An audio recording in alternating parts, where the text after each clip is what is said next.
आजकाल आपण थोडंसं काही बोललो तर ते समोरच्याला टोचतं आणि समोरचा आपल्याला काही बोलला तर ते आपल्याला खटकतं.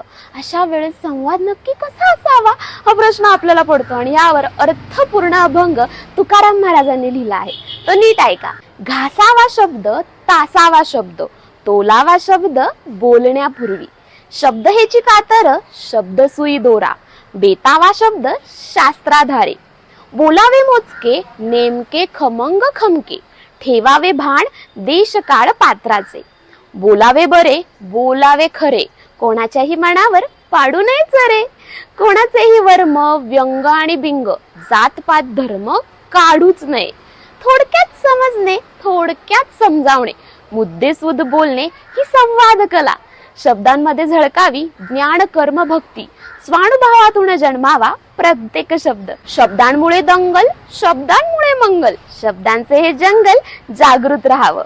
जिभेवर ताबा, सर्वा सुख दाता, पाणी वाणी नानी नासू नये.